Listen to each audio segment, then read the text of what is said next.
Live from Gloucester, Massachusetts. Podcasting around the world. You're listening to the Gloucestercast podcast, a production of Joey Shimataro and Good Morning Gloucester Media. Kick back, relax, and enjoy the show with your host, Joey Shimataro, and his crew of merry castaways.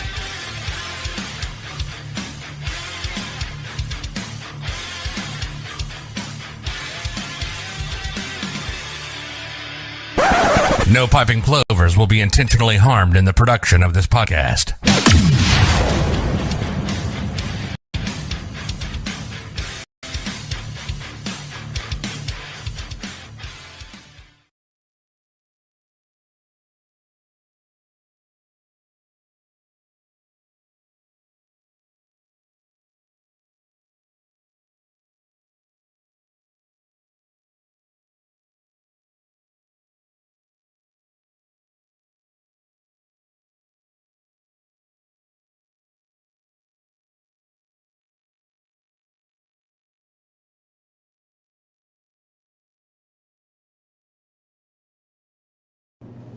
Here we go.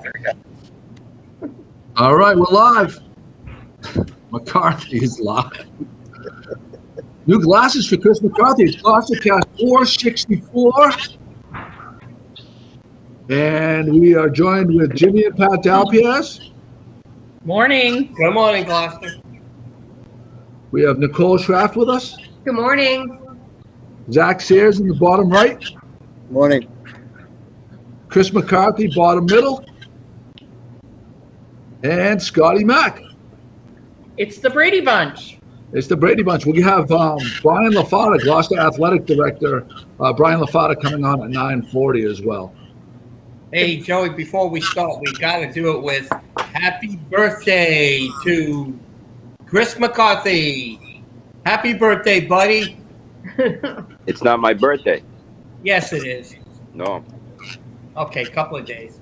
Good morning, Lynn. Good morning, Joey. Welcome. Yeah, my birthday. Oh, Lynn's in Tallahassee now.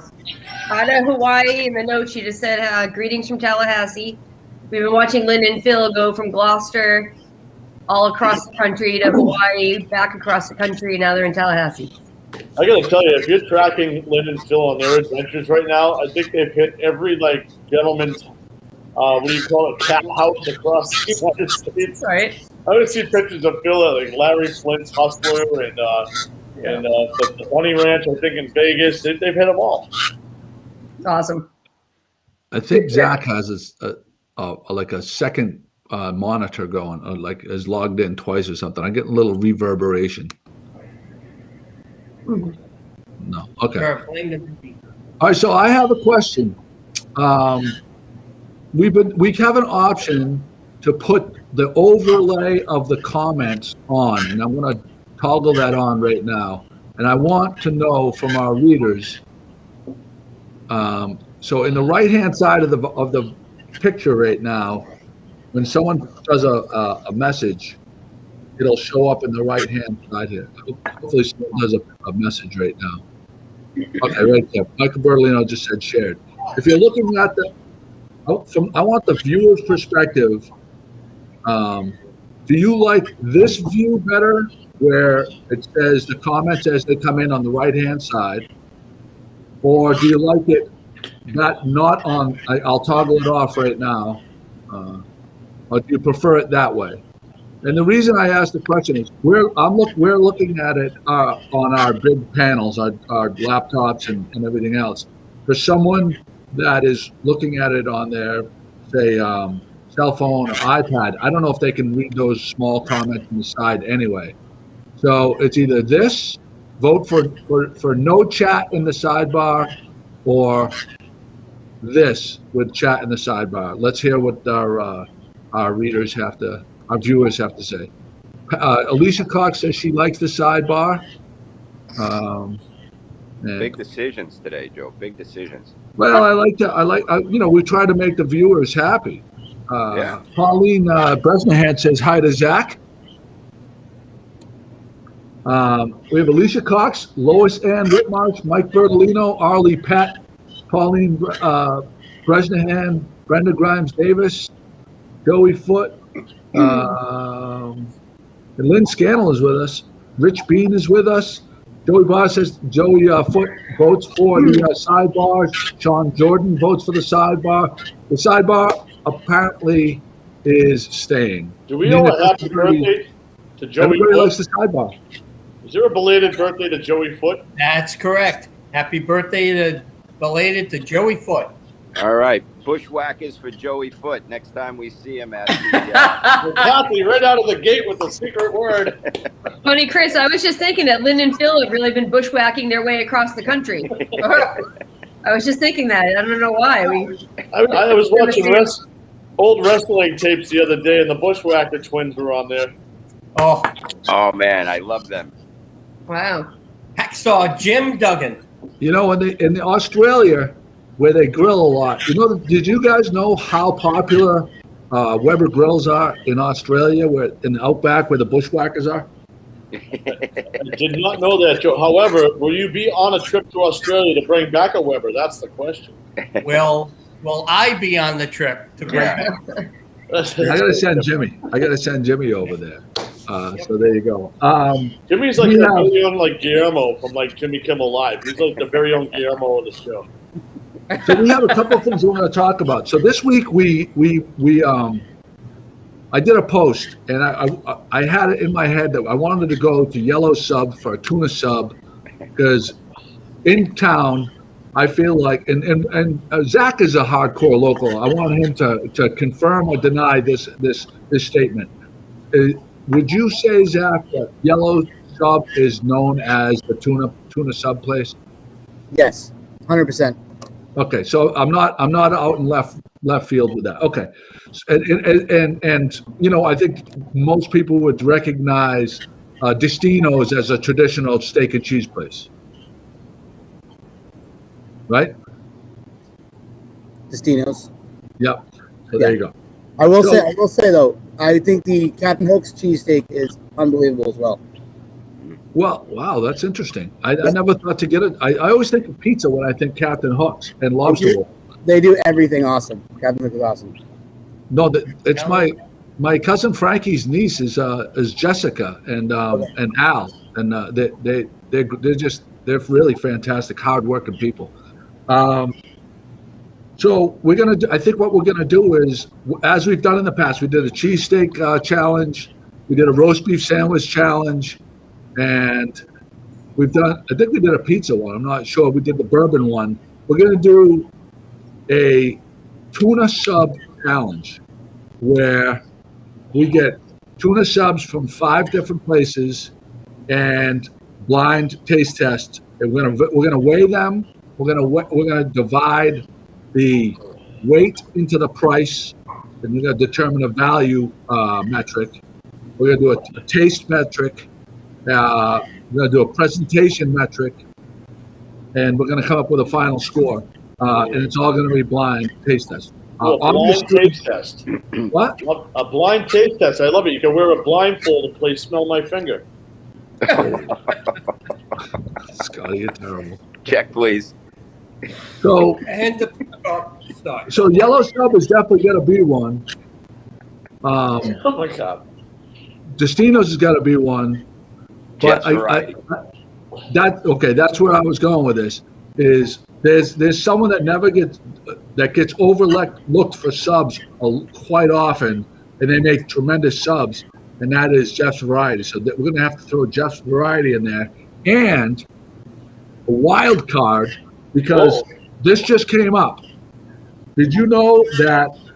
I'm going to read it off the prompter here because I don't want to mess it up, because there may be legal ramifications involved. Did you guys know that the Subway has defended on Friday? Subway defended itself against a baseless lawsuit claiming the fast food chain is actually the fast food chain's tuna is actually a mixture of various concoctions. Ooh. That's why I like it so much. Do tell, Canada. The lawsuit filed against the fast food chain last week claimed there is no tuna or fish in its sandwich or wraps. Instead, the tuna is a mixture of various concoctions that do not constitute tuna, yet have been blended together by defendants to imitate the appearance of tuna, according to the complaint. The filing is based on an independent analysis that supposedly showed that there was no tuna or fish present on multiple samples of the sandwich. Subway is being accused of fraud, intentional misrepresentation, and unjust enrichment, among other offenses. Wow. That That was a mic drop. Joey just left the I screen. think we might have to go to Jared for some way on this one. Oh. Yeah, Jared got in big trouble too. Some sort of concoction on that tuna fish. I don't know. First it's Jared, and now it's their tuna. But Right. I'm a big fan of Subway tuna. That's my go-to when I go to a Subway. So I heard that same report, Joe. So I thought it was very interesting. Well, it's also 17 years ago, Jessica Simpson weighed in on the Subway tuna scandal, and really, her opinion is the only one that mattered. She said, this is what she wrote 17 years ago. She publicly wondered whether chicken of the sea tuna was tuna or chicken. I remember that. You do? For Nick Lachey, I remember that. Yeah. Classic. So Sean Jordan says true taste test means you don't know where the subs come from or which establishments made it. I agree with you 100%. We're going to present this. We're going to get 5 subs. We're going to cut them into fifths. We're going to put them on plates without. I'll know who it is, and the esteemed panel of judges will taste each one after they're weighed and tabulated for the price. Joe, being the food professional that I am going to know where the sub comes from just from the bread. Well, that's all well and good, but I want you to keep that to yourself until after we tabulate the results. So the taste test, is this going to include bread or no bread? Is this just going to be just No. It's a sub. It's a tuna sub. Yeah. It's a tuna sub challenge. Okay. Tuna sub challenge. So, All right. Joe, can we throw in one wild card and mix tuna with egg salad? No. Scotty, back me up here. You're a tuna egg salad guy, right? Yes, sir. Yes, sir. Yeah, I want to know from the listeners today, how many have actually mixed tuna fish with egg salad No. to make a tuna egg salad sandwich? Oh, No. it's an island favorite, hands down. Tuna and egg. And I throw a slice of American cheese, a little salt, pepper myself. Yeah. Well, when Chris brought this to my attention when he ordered it the other day, I thought it was just an insane person ordering, but then Scotty confirmed that this is something that people do. I've never heard it. Okay, for the viewers out there, has anybody else thought to combine tuna salad and egg salad and eat it in a sub? Because I have never heard it in my entire life. I'll tell you what, though. At the Super Sub in Beverly, they make a mean scrambled egg and cheese steak. They mix the two of those.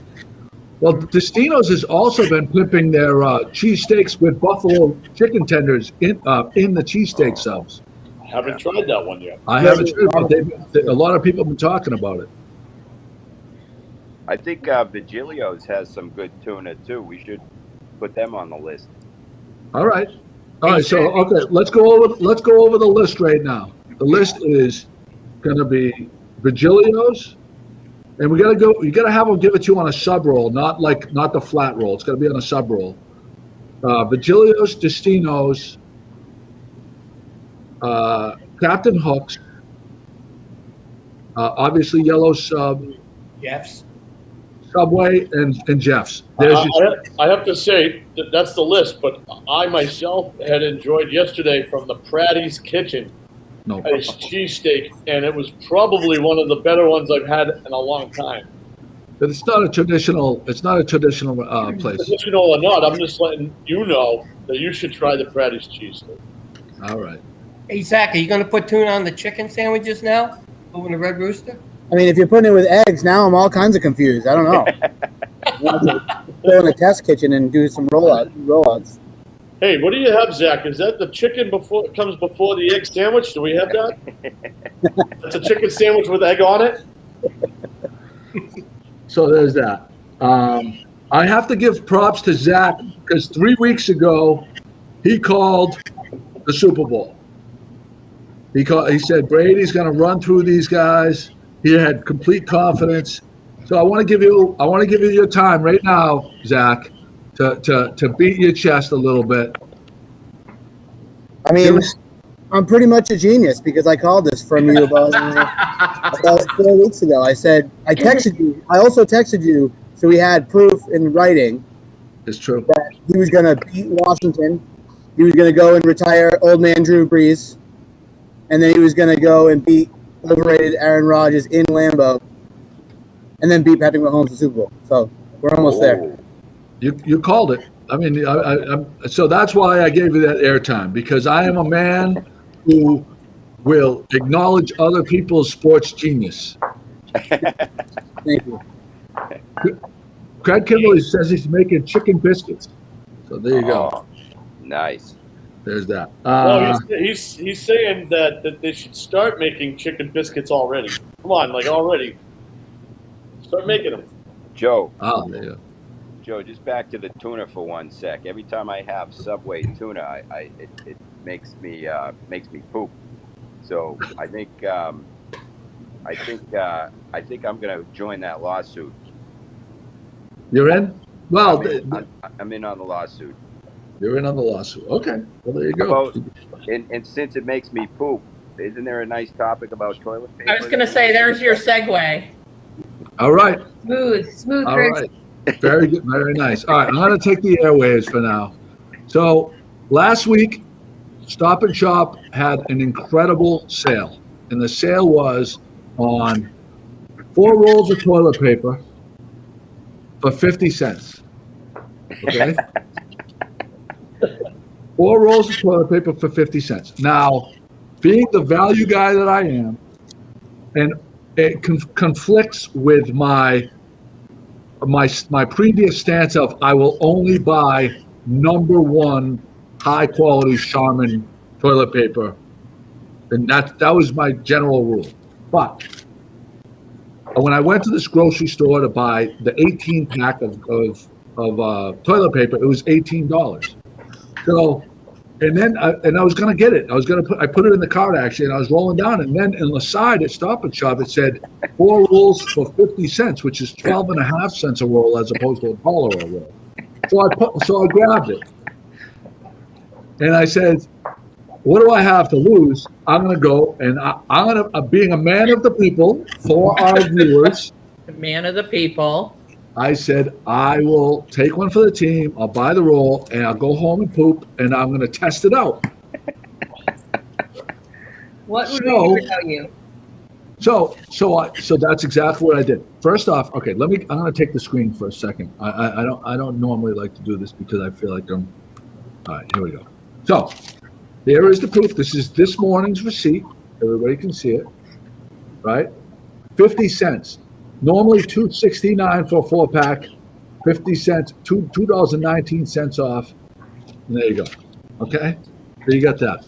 Now, I have to say this. You're not going to show us your ass, are you, Joey? No, Yeah. please. Was that the Buster deal or the ass buster deal? So hold on. So here we go. Oh, I'm gonna give you guys the. So now, under no circumstances, and when is a value, and when is a value not a value?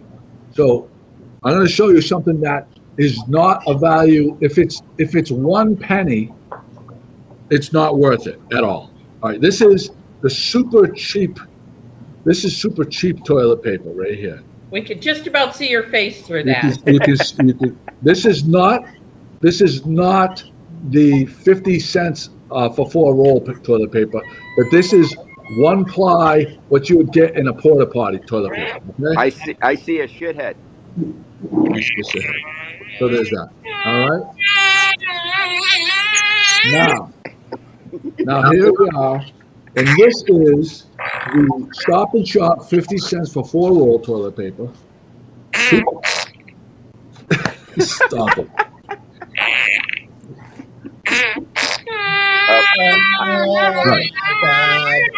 So this right here is 2-ply, and you cannot see through it.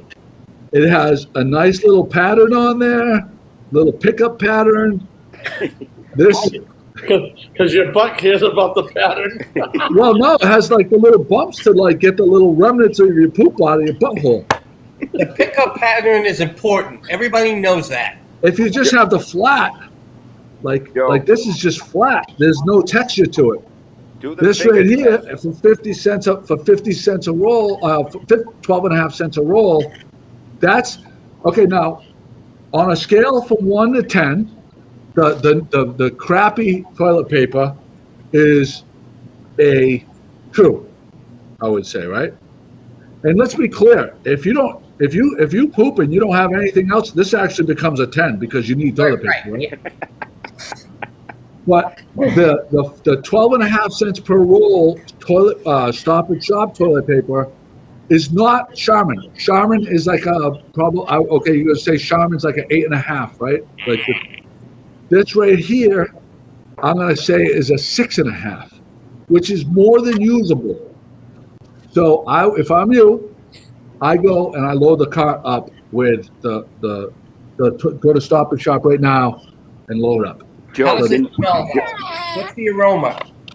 How's it smell? I don't think I'm gonna smell it. Hold on. Oh, trust me. You're saying that is a bargain? It's a bargain. The thin stuff is a bargain? No. The 50 cents. The super cheap one, the 1-ply I'm just comparing it. You can see through the super cheap stuff. This stuff at Stop and Shop is a better grade than the super cheap stuff. This is actually usable. It's decent toilet paper. Joe, can you do a quick finger test? Okay, we'll give you the quick finger test. Now this is the 1-ply super cheap stuff, right? Oh, jeez. Now we're gonna go to the Stop and Shop brand. That's such science going on here. That was it broke the thing before it broke. Yeah. No, it's again, it's breaking at the tear. It's not breaking. Nice. That's important. That's a good demo. Yeah. Listen, for this is why we give back to our viewers. This is why you tune in. I just want all the listeners to know if they're interested in getting that toilet paper, they better hurry up because I'm going down right now to buy it all out. Now, I think we had something on our list for last week that we didn't discuss, but it's fitting right into the comments here. Are you a folder or a buncher with your toilet paper? Oh, yeah. Good point. I'm a baller. Go ahead. I'm a baller. I'm a baller. Got to throw that curveball down there. Got to do it. He's straight up gangster there, McCarthy. I'm a baller. Scotty, how about you? I'm a baller too, man. I'll tell you what. The more imposing question would be: do you pull the toilet paper from the top of the roll? Oh no! Oh boy! That's such an old topic. People, that's like the lazy podcaster fucking topic. We have a lot of new viewers, though. So wait a second, Scotty. You said you're a baller. Baller. Zach, are you a baller or are you a folder? I'm a folder. And Nicole? Yeah, I'm a baller, which goes against everything I know, for the record. I had to visualize what I would do, and I'm even shocked myself that I'm not a roller, but I'm not. We didn't hear from Pat. More like the scrunching, more like a ball. This is very surprising to me, and I feel like your parents all did you a huge injustice. My father, at a young age, my father was a frugal guy, and he taught me at a young age how you handle this situation. You get the toilet paper. Demo here, right? You go halfsies, right? So you get a little bit in there. Then you go once again. Now that's a 4-ply. That's 4 foot. That's double ply. So you get 8 plies right there, right? because you doubled it over twice. Now you wipe right here, right? You wipe with this part right here. Then you fold, right? Yeah. You wipe again, you fold. You wipe again, you fold. You get like 4 or 5 wipes out of this. If you ball, I mean, how you're just going to wipe yourself with the scrunched up poop, like over and over again? Apparently, there's another category. Sean Jordan indicating hand wrappers. What's that? Oh, ew. Yeah. You know, last week we had a teacher from Western Massachusetts say that they actually watch all this in the classroom and let the kids look at it to see what's going on. So for all you kids who are checking this, don't try this at home. WTF. And don't smell your finger. Yeah. WTF. Oh my God! Nice job with the audio there. Hey, Joe, I want to take a minute. I want to take a minute and pause and ask everybody to please share the podcast today. Thank you, Scotty. Thank you very much. In your Facebook settings or wherever you're watching, type in shared and share it with the world, so you can learn how to fold your toilet paper from Joey. Yeah, this is worldwide news we've got going on here. And that's our prize is toilet paper. Is that right, Joe? Do we have any more prizes today? Or? If you Mr. Whipple, I wanted him to squeeze the Charmin. Yeah. Mr. Whipple. Nice reference, Jimmy. Nice reference. Yes, we do have a prize today, and the prize is a 4-pack of toilet paper from Stop and Shop. If you share the podcast, you type share it on the thing, you too can win one of those. Value added. We have 5 shares so far. Before you broke the news about the toilet paper. Well, that's, yeah. Well, hey, I also wanted to add, Joe, real quick, is something we did before, but everybody type in the comments, where are you right now in the world? Where are you sitting watching the show? We don't want to know where they're sitting. Not sitting, no. Where are you watching from? Are you he in said Hawaii? Shitting, Pat. He said shitting, not sitting. Shitting. Where are you shitting? Let us know where you are. Where are you, and when's the last time you pooped? Who's your daddy, and what does he do? Are you? Right. That's a good question. Are you a morning pooper, an afternoon pooper, or an evening pooper, or all the above? Oh boy! You know, why do we bother with show notes if we're just going to roll with this? Yeah. We're freestyling right now. All right, I don't know if Fort Zach wants to be associated with this before he gets back in the kitchen. I'm pretty sure it's wrong to have a local chef on and spend the whole time talking about poop. I know. We should. I'm surprised you haven't just logged off yet, Zach. I apologize on your behalf. Zach, why don't you give us the updates on because last week you were supposed to come on, but you guys got slammed at Minglewood, and you actually had to put it off till this week.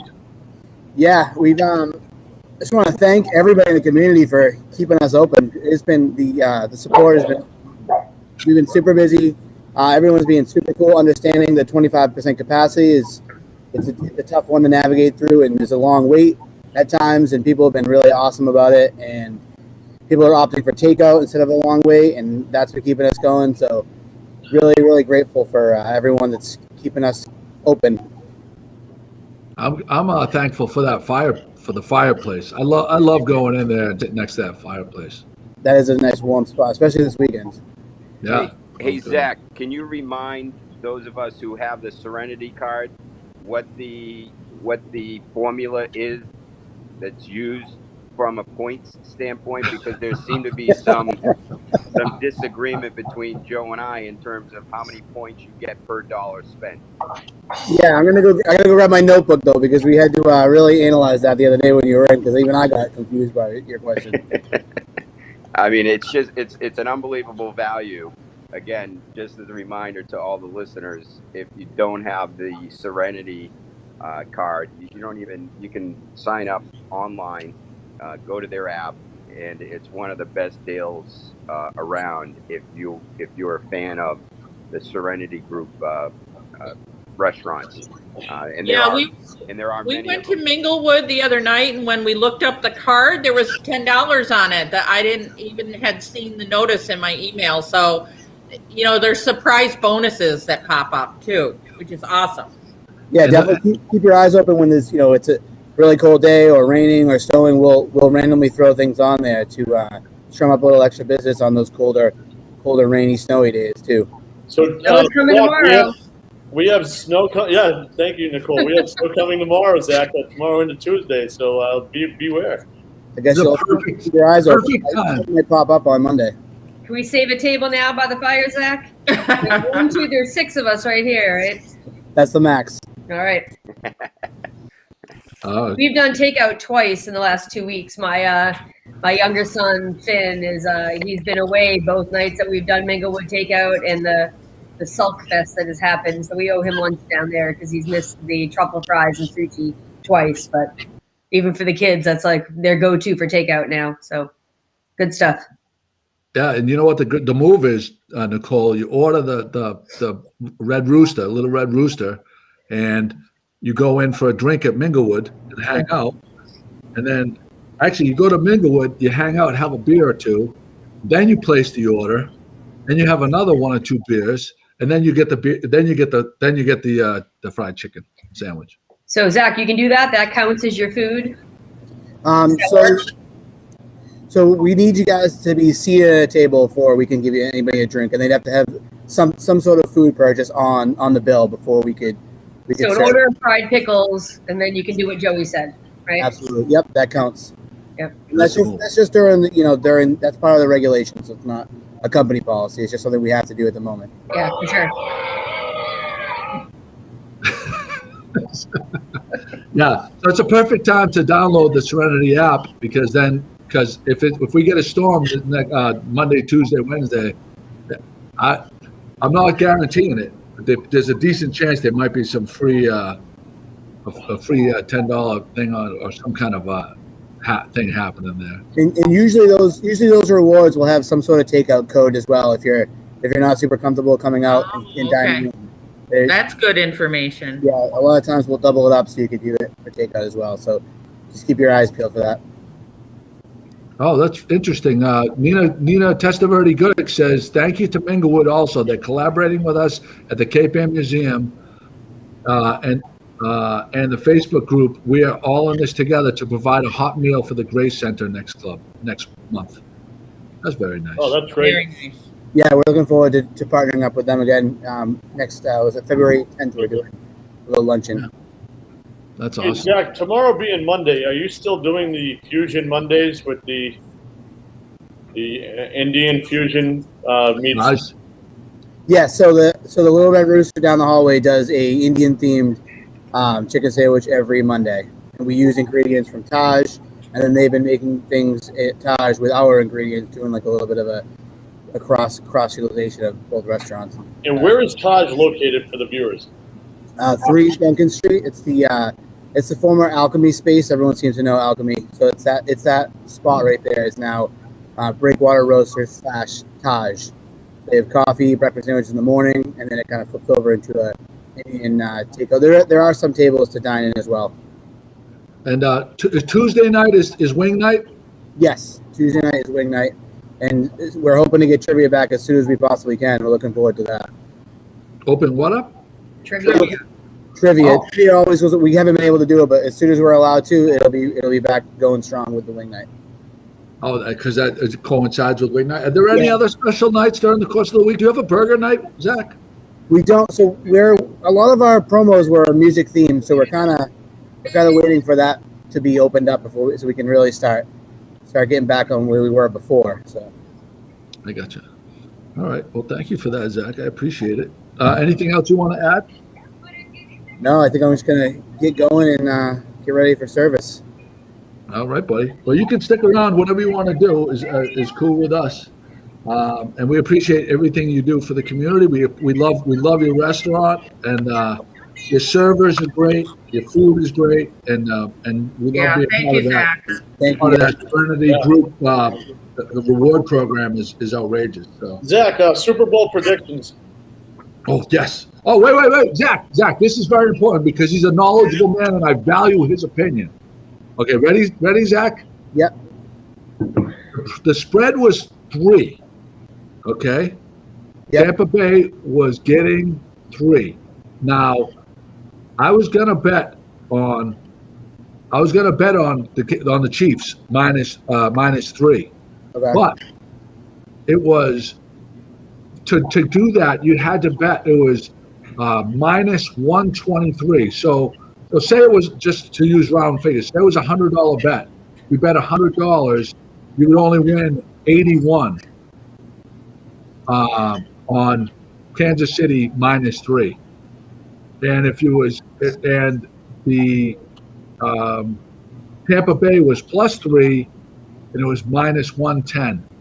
What is your bet there? I'm taking Tampa Bay. Oh wow! You say Brady's going to roll? I think Brady's going to roll. I think it's going to be a close one. I think Brady does classic Brady, and I think he drives down the field and they win by a field goal, 43-40. Oh. And he's getting 3 points. So there you go. There's the bet. All right, book it. I was actually going to bet Kansas City because their offensive weapons, but I decided to not do anything because I really want to root for Brady and I don't want to be conflicted. Joey Foot says Chiefs. Yeah, that pick is. Zach, what did you say?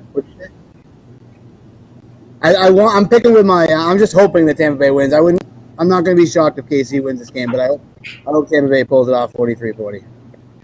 Yeah, I think Kansas City's going to win, but I don't know. We'll see.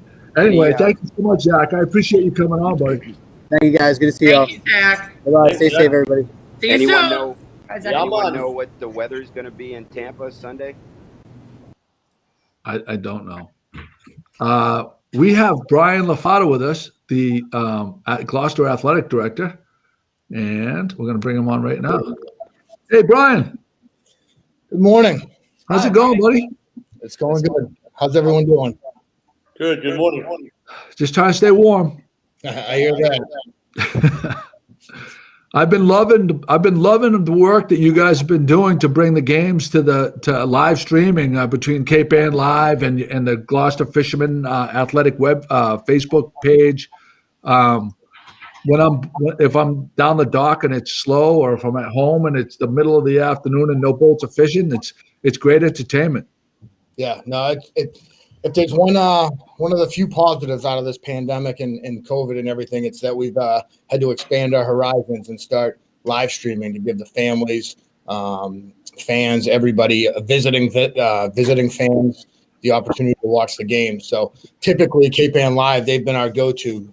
Jim Capillo, Lisa Olson, Phil Nicastro have always been great for us for a few years and doing mostly varsity games. And they're getting everywhere nonstop out of their own volunteer time. So it's been great. And then, again, I had to start expanding my skills with Facebook Live and live streaming. And so I've been to a lot of JV hockey games, JV girls basketball, boys basketball, live streaming myself up there. So it's worked out pretty good. Yeah, no, it's fantastic. Hold on one second. I just got to make sure I just got to know. Brian, why don't you, for a second, for all the fans we have a lot of fans that are not, out of state. Yep. Briefly, just tell them what you have to go through, who's not allowed in, who's allowed in to watch games. Just fill them in, because everyone has different rules. Yeah, I mean, obviously all over the country there's different rules. We try and keep up with all the various states and where people are at. For us right now, we're in our winter season, so obviously all the sports are indoors right now between our basketball, hockey, swim and dive, and gymnastics. And thankfully, with the blessing of our school committee, the mayor, Karen Carroll, Superintendent Lummis, we're able to have 2 home fans per home player in the game. So if our basketball team's playing with 12 to maybe 15 kids, each of them get to have 2 people that live in their household attend the game. So we have somebody, my assistant athletic director, Pat Barry, otherwise known as Flip to many people in the area. He sits at the front door. He has to do a check-in for every person, has to do a temperature check, make sure we know who everyone is walking in the school, and go from there. So that's for both hockey and basketball right now. We're at that limit.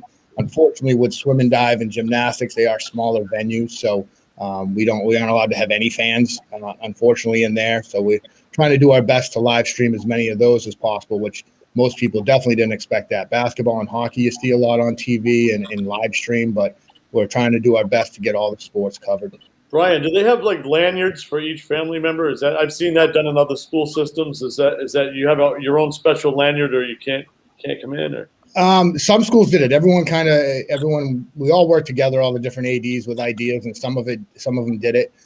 We didn't do it here. All I did up front at the beginning of the season is I email all the families directly, and I just say, I need you to give me every name of the people in your household that may show up. So it makes it easier for my assistant athletic director. When they walk in, there's already a full list. He can just check the names real quick, doesn't have to write it down. The other risk that I thought about with lanyards is just getting passed around. That's right. Yep. And COVID and everything. But like I said, everyone does it different, the different high schools, as long as they get approval from their local DPH and everything. But for us, that's worked pretty well through the fall and winter season. Great. Yeah, no, I think we're lucky with the Gloucester High School with the gymnasium is really, the field house is really, really big. So it's not difficult at all to distance inside there for sure. Talbot Arena is the same thing. Right. Yeah, we're very lucky with our facilities. You see, especially watching some of the other live streams and knowing the other facilities around the league and around the area. Some of the people have smaller gyms. I mean, if you watch our basketball game and we've got 18 chairs, that's the most you're allowed for a coaching staff and for a team of 15 players. But I mean, they're 4 rows, 6 feet apart, and you're not seeing too many close huddles or anything of that sort. The hockey game's always a challenge. Talbot Rink's great. The staff, the DPW, and the guys, Stevie Cahill and all his guys, they're unbelievable with as far as keeping the place clean. And just having the space there, they've pushed some of the bleachers in, so there's kind of makeshift areas for the kids to get not fully dressed. They have to show up in the rink with most of their stuff on, but at least they got an area to put the skates on. And we've got a lot of bench area, good, which is good. That's one of my tough jobs, is having to go over to hockey coaches and tell them to space out their bench and use the area outside of the bench. It's usually that's obviously a bench that's very closely packed with players, and trying to avoid all that close contact throughout at least an hour and a half game is tough. Yeah. Hey, Brian, I hope in the spring that you put golf and tennis on TV as well. So if that's a request for me and Joe. All righty. Don't forget those sports, especially since you have swimming in there. We'll do our best. The one thing is golf is now a fall sport up here, so we got through that season. So we don't. And trust me, I'd love to be on the golf cart just driving around live streaming golf. That'd be the most important time at Bash Rocks. But the tennis, we'll have to work on the tennis. Coach Geary, our hockey coach, is one of our tennis coaches, and we'll see what we can come up with at the. Brian, I don't know if Lisa and Phil would be able to do the golf talk. Be that Yes, no, good point right there, Jim. What is the situation for football? Where are we at with that? Well, just Friday, the MIAA released modifications and guidelines for the fall 2 season, they're calling it. This year is that rare year, like I think we covered previously, that they're having 4 seasons this year instead of 3. So football, indoor track, and cheering are supposed to take place starting February 22nd. So from February 22nd to April 25th, basically the end of April vacation is that season for those sports.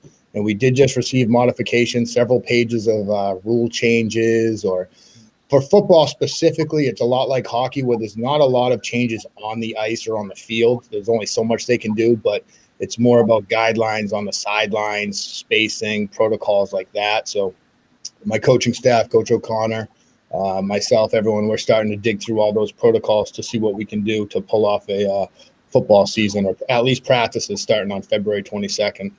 How many games are they projecting? We're looking at, I want to say we've been tossing it around a lot, just looking at the amount of time. It would be a max of 7 games. There is no postseason this year. We didn't have a postseason for the fall, we didn't have it for the winter, and we're not going to have it for fall 2. So it's just a matter of us trying to get league games in and opportunities for the student athletes to play, which has been like I said, up to this point. At this point, still the spring season, which has been pushed back, which is your baseball, lacrosse, tennis, outdoor track, that's been pushed back to April 26th now. So it's after the fall 2. There's still an outside chance that they could have some sort of playoffs or state tournament or even sectional tournament for those sports.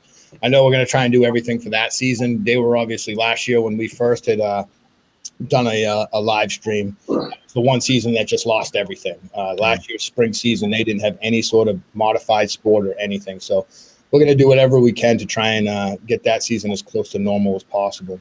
That's great. Brian, I have a question for you concerning the boosters. If you happen to know anything about this, have you found it harder for the teams to like support these sports, especially with families not working right now, or a lot of families not being able to work due to COVID, and raise funds for these, maybe some of the students that can't afford to play sports? What's going on in that aspect? If you could touch on that a bit.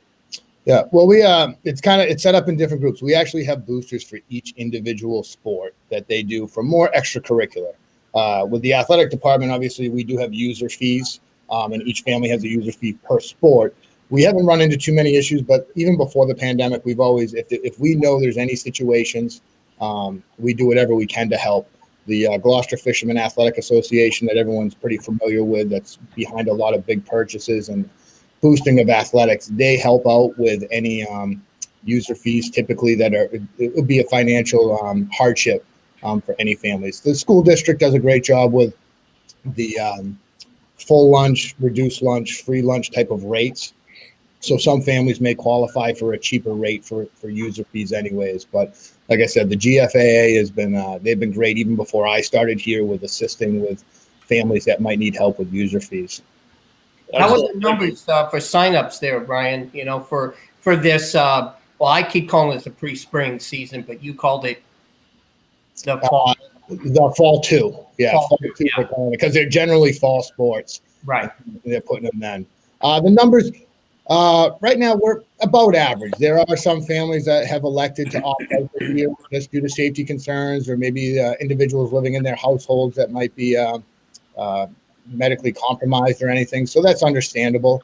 So the numbers, they might be down slightly. Say perfect example, just like our boys basketball team, we usually have 3 levels, freshman, JV, and varsity, where this year the numbers just didn't support that. So we just had to go with a JV and varsity for this year. But hopefully we get through this year and things start to pick up. It also depends on the enrollment numbers at the school. Our junior, senior classes are a little bit smaller enrollment numbers anyway for the total student body.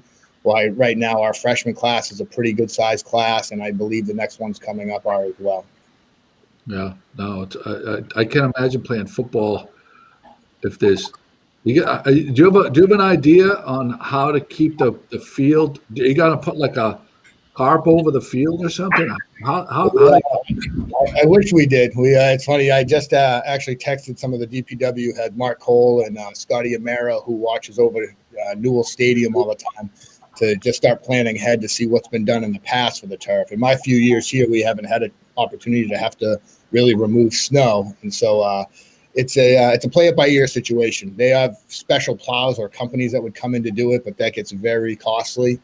Because they've got obviously customized plows so they don't damage the turf or go pulling off too many of the rubber pellets that are on the field. So fingers crossed that we get a little storm here in the next couple of days, and that's about it for us for the rest of the year. That would be nice. But fingers crossed on that one. Good thoughts. Yeah, no doubt, because that could be the frozen tundra. Oh yeah. Looking out there right now, I just walked into the office, and it really does look like the frozen tundra looking over the water over Newell Stadium. Yeah, it really does. So is there anything else you'd like to add? No, all in all, things have gone very well. We've been very lucky with Gloucester Athletics. A lot of people have heard throughout, especially the winter season, has been a challenge. Once we've moved indoors for all sports and trying to space kids out, the kids wearing their masks, the parents staying spaced out, and having to limit the fans has been very challenging for everybody. But the coaches, parents, kids, the staff and faculty have been great up to this point. Like I said, we've been very lucky. A lot of schools, we're seeing individual teams. Every day I get emails. This team for this school shut down. This team shut down for 2 weeks. So it's been quite a challenge. I do have a few more grays in my beard right now, trying to keep up with the constant schedule changes and making sure we're trying to play. But all in all, considering everything going on, we've been very lucky to get the kids out there playing, and hopefully we got about 3 more weeks left of this winter season. We get through that, we'll be good. The other thing I did mention, the GFAA real quickly, and obviously the live streams we're talking about, they actually stepped up just recently helping us out with this whole live stream situation. We just purchased 3 cameras that will be permanently fixed at the stadium, one in the field house and one at Talbot Rink.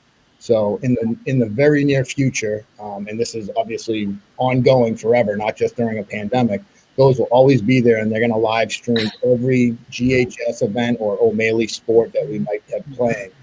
There is a subscription base, like maybe $6 a month, or you get it $60 for a year. But if you're a parent that has a kid that plays football, then he plays hockey, and then lacrosse, you've got 3 seasons worth of sports. If he's playing on one of those 3 facilities, That's awesome.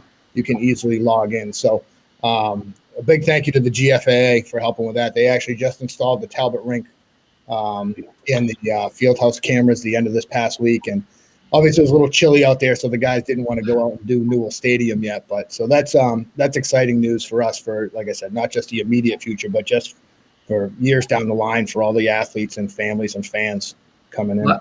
I appreciate you tagging me when you do your daily schedule, and it's a nice way for us to be able to get the news out to the public of, these are the schedules that you can, and here's the links that you can check out all the different games, whether it be on Cape Ann Live or the Gloucester Fisherman Athletic website.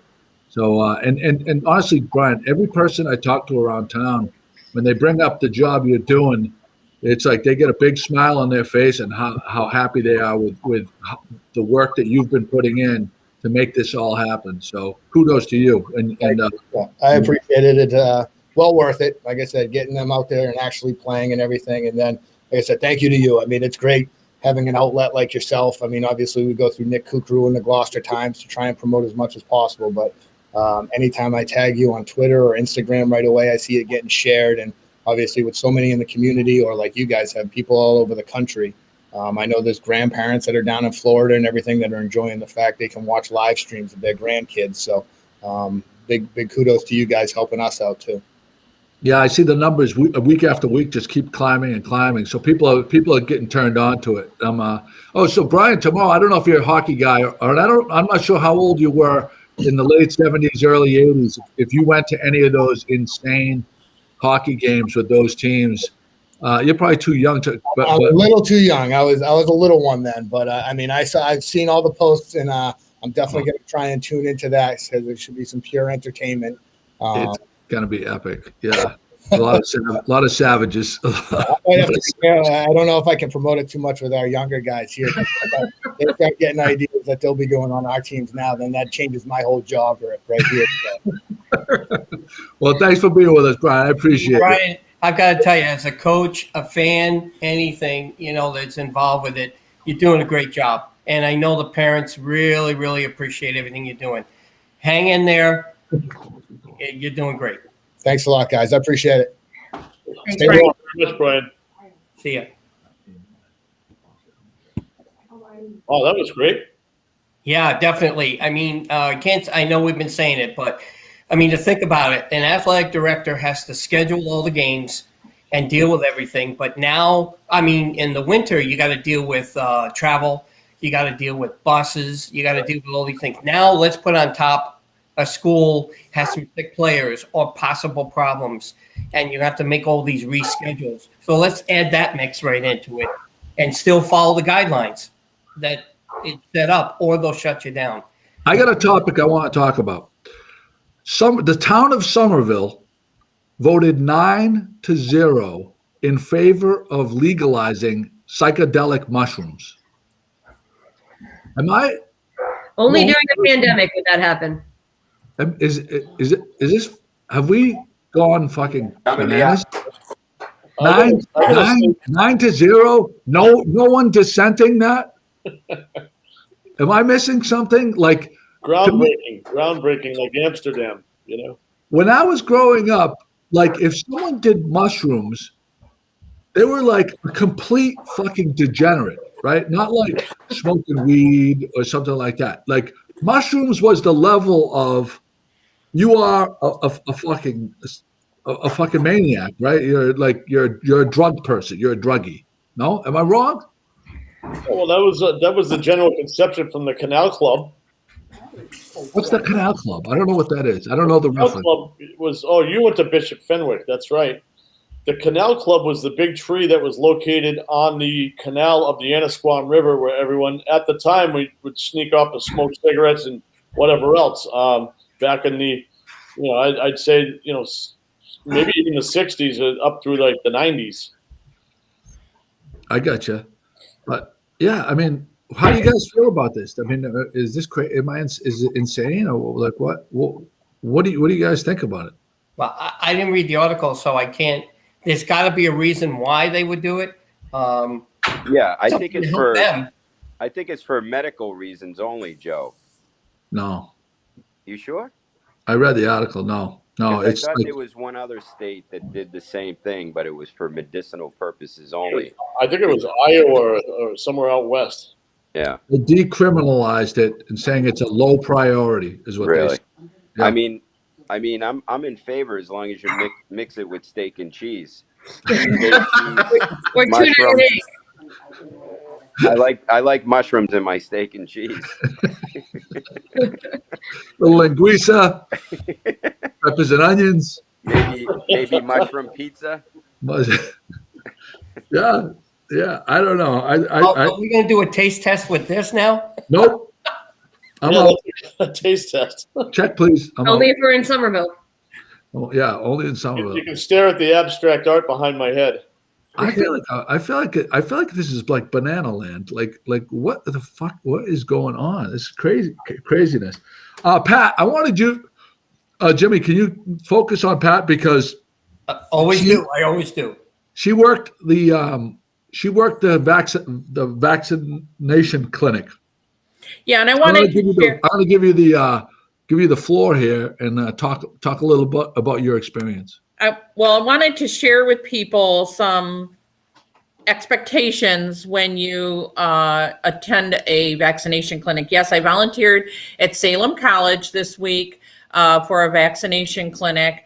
And the number one piece of advice I want to give people before you go is to make sure that you are eligible, that you are in the phase that is eligible.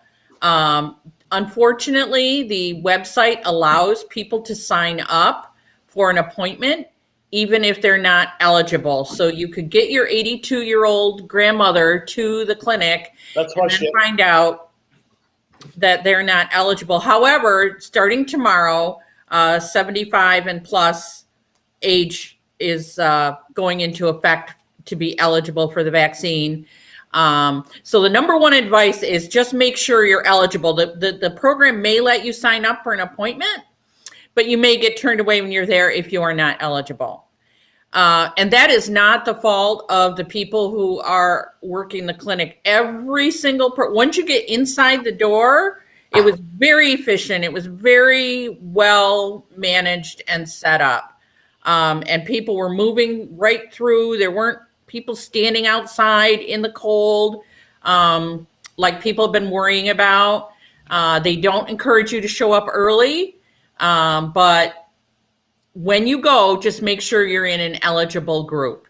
And once you get there, my experience the other day was it was very efficient. So I encourage everybody to make their appointments and double check your eligibility and be patient, but it was pretty easy and it was very efficient. Oh, there you go. All right. Mr. McCarthy, do you have anybody? But first of all, does anybody have any questions about the vaccination clinic? If you do, type them in a comment, and Pat will answer them for you. If I can, yeah. If you can. Thanks for volunteering. And you got your shot. Do you have any pain since you've gotten your shot? I did get my shot because I was working the clinic. I was allowed to get the shot, and a little bit of soreness in my arm, but nothing major. How about that? How about that thing that's growing from your forehead? I know. We're gonna work on that. Reporting that to the CDC. There you go. You got that going. Chris Thompson says, as a recovering addict with many years clean, I say no way to the legalizing of mushrooms, which to me it's kind of insane.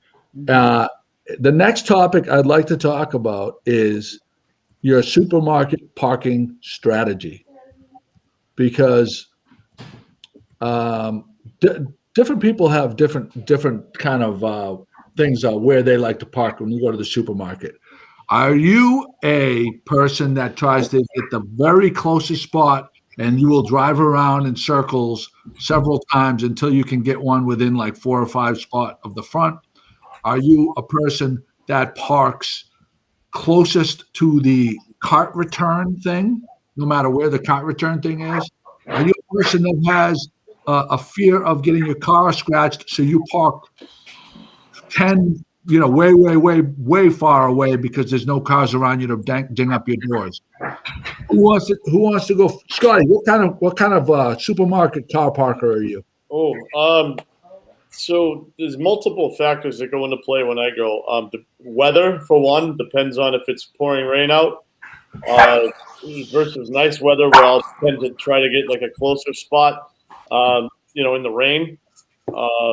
I tend to stay away from the shopping carriage carousels at all costs because of the basic lack of respect for one's vehicles, and they just slam these things across the parking lot instead of walking them over to see if they can actually get them in there. And if it's full, they kind of congregate outside of that carousel area, which can be damaging to your vehicle. And then the third factor for me, actually, there's 2 other factors. A third factor would be the shitbox factor. If you go and there's an open spot and it's close and there's an absolute shitbox that has 47 bumper stickers and a bumper hanger, I'm not parking next to that vehicle. Just not going to happen. And then the other one is if I'm taking my mom grocery shopping or if I'm with my significant other, and it plays into their feelings as well. So there's my take. There you go. Nicole. Wow.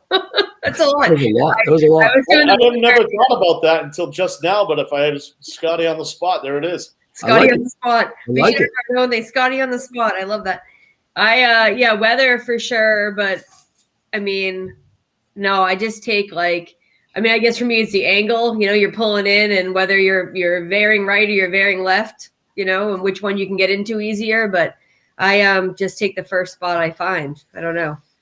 I would be more inclined, until Scotty said that, I'd be more inclined to try to park near the return cart place, but I guess you're right. But my car has a few dings in it anyway, so I'm not, 2 years ago when it was newer, I would have cared, but now it's the first one. I will say a Market Basket, I like to park in that little side, that last row up against, you know what I mean? If you're walking out of Market Basket to the far left, where the fence is. Yeah, where the little the little rail is that goes down the hill. I like that, but yeah, I'm a first spot available kind of person. Pat. Oh, well, I like to park so that I have access to my trunk, that the trunk is out and I don't have to be between cars to access the trunk. Junk in the trunk. I do like to park closer to the carousel to facilitate the return of the carts. But I don't mind parking further out. And I also like to park on the exit side of the entryway. Jim likes to park next to the only other car in an empty parking lot. I'm surprised because the Mustang, I would think that with the Mustang, I would think that he'd park way far away. You would think, because we take that grocery shopping. No. No. And then push back his way through the parking lot when he's done. Nothing seems grocery getter like a Mustang. Yeah. Okay. Yeah. Go ahead. Well, I'm notorious for, I'm very guilty about pulling in to a spot, but then going forward if it's open in front of me. Mm-hmm. So I'm now pointing out, that's one she brought up but then the trunk is between somebody and I did that wrong. But I was thinking, hey, I want to get in, I want to get out. So I'm very guilty on that. I do agree. I'd like to go near the exit, so I go to the left, Stop and Shop. But when you're over at the Jaws, right in town by the railroad station, that is a hit or miss, and I do mean that, hit or miss. You've got to find a spot where they're not flying in quick because they got to do their quick run in to the liquor store while they leave the car running. That they're parking in, they come in for a landing, as I call it. That's a tough one, that parking area. So Well, that's how I do it. Hey, Joey, we have Derek Frontiera that says, I work at Market Basket, and the cart issue is a big deal. Yeah. There you go. Chris, how about you? Thank you, Derek. He's on mute. Chris, you're on mute. Oh, sorry about that. I park in. I'm a Stop and Shop guy. I park in one of the 4 spots for the pickup online ordering. Walk in because those are usually open. So I'm looking for. I thought you were going to say the pregnant lady spot. No, I typically stay away from that. But so you're a princess Parker. No, but I think the bigger question, to Derek's point, is how many of us actually who use a cart and bring it outside, return it to the appropriate spot, bring it back to the front of the supermarket, or do they just leave it in front of their car? More times than none, they just leave it there. It's a suck person that does that. Yeah, I'd be curious with Derek, because I'm sure Derek finds carriages throughout the entire parking lot.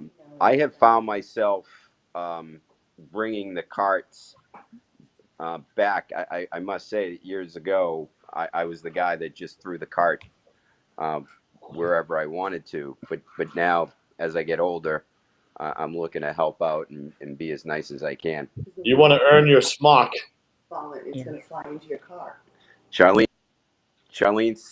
says the concern is if it's windy, the cart's going to blow and hit somebody's car. And right. As long as it's not my car. It's common sense and common courtesy.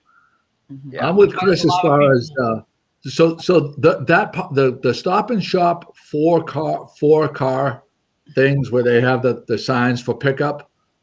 I'm a daily Stop and Shop shopper. I mean, I'm going to say maybe not 7 days a week, but 6 days a week. I peruse the sales at Stop and Shop. As you know, value guy, right? Big value guy. So those 4 spots that are reserved for people to pull in there, and then they bring the groceries out to them.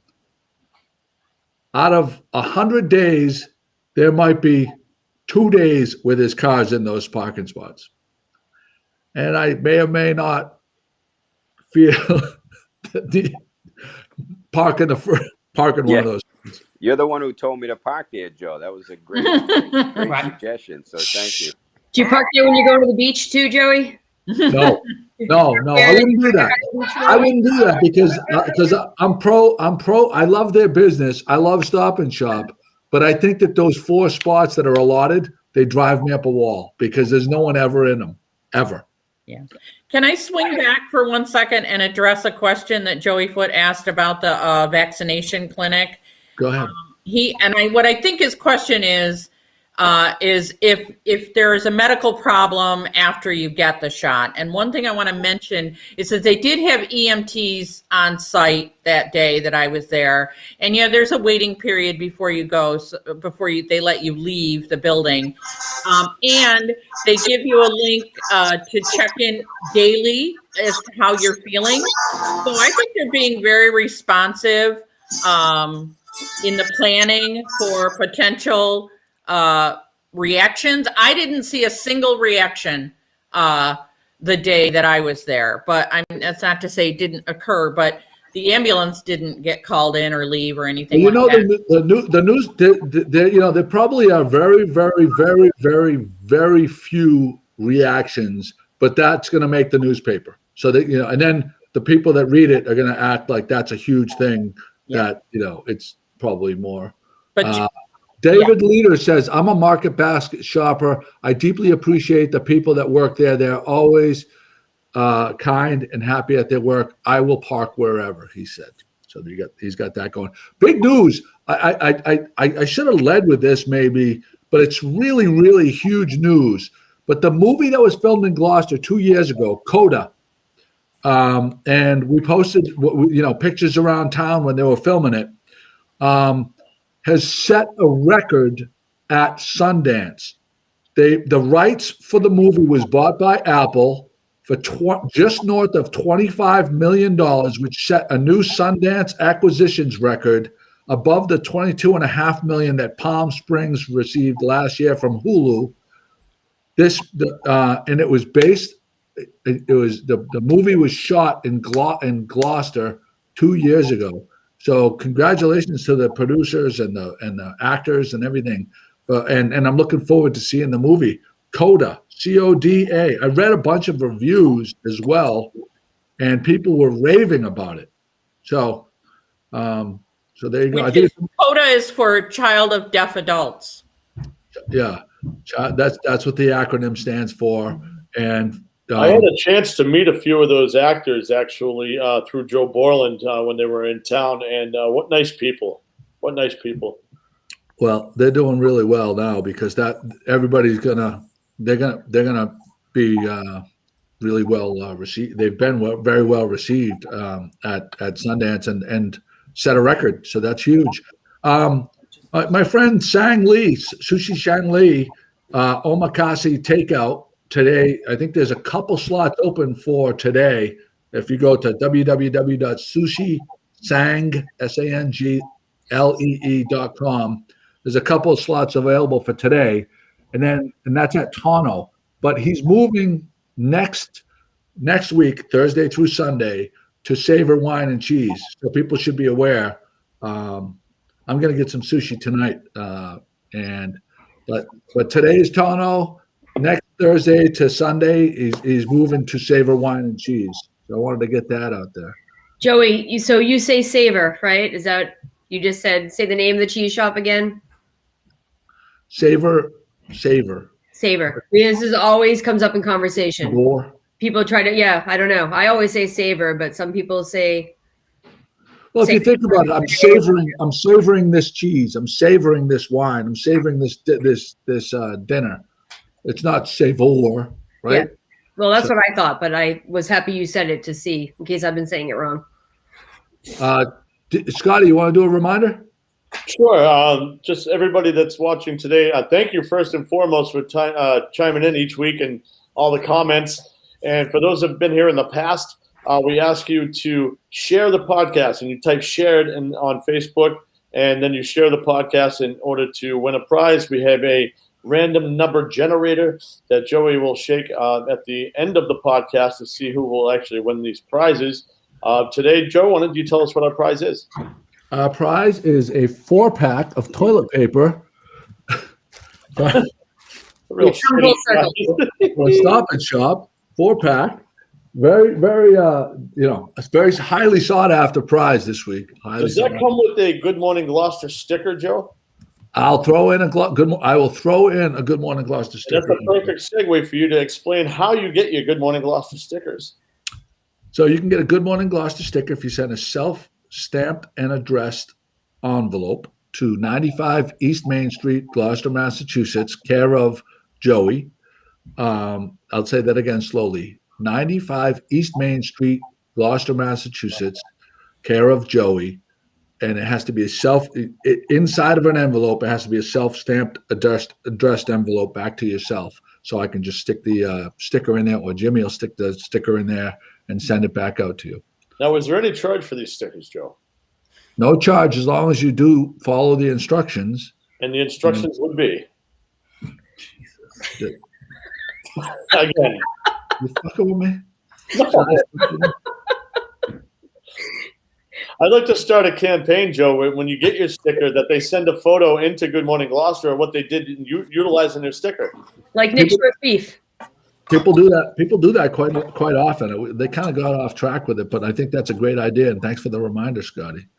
Well, we have 13 shares so far, which is awesome. I love that. Get up to 20 talk about your experience with the Mill restaurant. I know that you had a great takeout thing that you brought, a prepared dinner thing.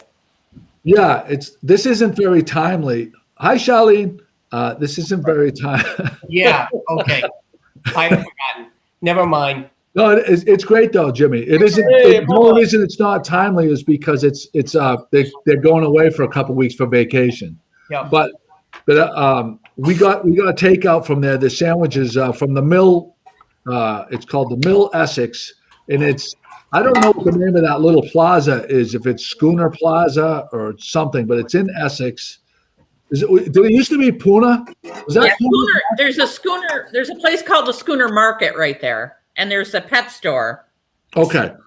It used to be Puna's Market. Now I think it's called Schooner Market in Essex. But they have roughly, I would say, 6 entrees and about 7 or 8 side dishes, all very reasonably priced to go home and reheat for your family.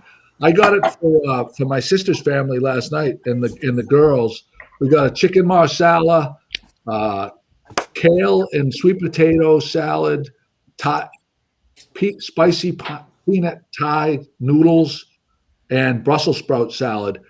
Every single thing was out of this world and super reasonably priced. And the sandwiches, Wayne, thank you for bringing that up. The sandwiches on a nice panini, really good, really good. Yeah, so mark your calendars, folks. Put it after February 14th. My fault. No, not your fault at all. It's on the show notes. I wanted to bring it up. It's just for people to try to remember that they'll be open on the 14th. Hey, Joe. And today. I'm in my kitchen. I'm doing a live cooking session right now. I'm cooking an omelet. So if any of the listeners want to come down to the McCarthy household, I'm serving breakfast. I'll be right there. I had breakfast this morning at Mom's Kitchen. Actually, I'd like to spread it around. In the past week, we went to Two Sisters, went to George's The Office, we went to Mom's Kitchen, and we went to Zeke's. So we're spreading it around. But the breakfast at the McCarthy house, that's a tough sell on me. These so many great places in town, Chris. I'll be right there. So one more, Pat. You wanted to bring up Oliver's Harbor? Oh yes. Oh my goodness. We had a lovely dinner at Oliver's Harbor. They are. You have said it before. They are definitely a hidden gem. I think it was Friday night when we went. It's fairly quiet in there. There were some people. I had the filet mignon, and it was just, I kept moaning a little bit and saying, oh my God, this is perfect. And Jim was like, why, thank you, dear. But I was like, no. It's the meat. Why, thank you, dear. Yeah. It's the meat. Yeah. But I mean, the service is great. The food is great. It's quiet in there. They're right on Main Street. It was awesome. Pat said, thanks for the drinks for the meat, Jimmy. And the drinks. We should make a T-shirt that says, it has Pat's face, and it says, thanks for the meat, Jimmy. Hey, meat. Why do they call you meat? Porky's reference right there. It says, "Where's the meat? Where's the beef?" All right, we're gonna do our drawing right now. Oh, but two pieces of business. Tomorrow night we're gonna be at Beauport for a $12 burger night, burger and a craft beer, awesome home cut French fries, $12. We'll be there tomorrow night. The omakase we already talked about. I think that might be it, right? No, Tuesday night. What's that? Tuesday night. What's Tuesday night? Hockey. Your podcast? Oh, thank you, Jimmy. The Tuesday night, the Legends of Gloucester Hockey, that's between the 78 and 83 team, when, in my mind, there wasn't anything as exciting in Gloucester sports history as those hockey games. We're going to have some legends: Jimmy Douglas, Scott McDonald, Ray D'Amico, Gappa Frontero, Barry Clifford. And it's going to be no holds barred. I told them they can say anything, and I think it's going to be a lot of fun. So I hope you join us there. We're going to. So Pat, we got 13 shares. 13 shares. There's a couple people who also shared that didn't want the toilet paper for some reason, but we have 13 that are interested. Okay. Let me. Is it true they have to send in a video if they win the toilet paper? Is it true they need to submit their review and? I would appreciate that. I think that's only fair. All right, here we go. We're going to do the random generator. I have to put my finger there. Ready, and Number 8. Number 8 is Brenda Shockley Leahy. Oh, all right. You can give it to her at the Elks. Yep. All right. See, Guys, nobody wants the toilet paper right now, Joe, but months ago when you couldn't find it on the shelves, hot commodity, I'm saying hold on to this. This is going to be big. This is big, big, big. Well, thank you guys for joining me. It's always a blast. Join us Tuesday night for the hockey podcast at 7 p.m. And I hope everybody has a great day. I don't know how Chris can see with those Magoo glasses, Mr. Wait. Did everybody give their Super Bowl predictions? Go ahead, Scotty. Super Bowl prediction. Who wins? I'm going Tampa. I mean, I'm a Brady fan and a New England fan. I think it's going to be a great game, very entertaining. But I think the outcome, forget the points, just Tampa overall. Nicole. I'm going Kansas City by 6. Okay, Pat and Jimmy. Kansas City. I agree. It's going to be a shootout. Wouldn't be surprised if it goes into overtime. I'm McCarthy. thinking Chris. He's not good. the omelet has got him distracted. I'm rooting for Tom Brady, but I think Kansas City is going to win. I hope, Chris, you enjoy your omelet. I want to bring have a great day.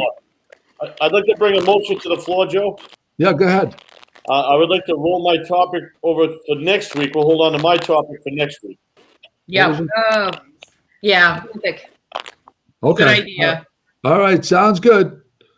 We got people chiming in with their scores right here. Yeah, lots. Wow. All right. I'll see you guys. Have a good day. Bye.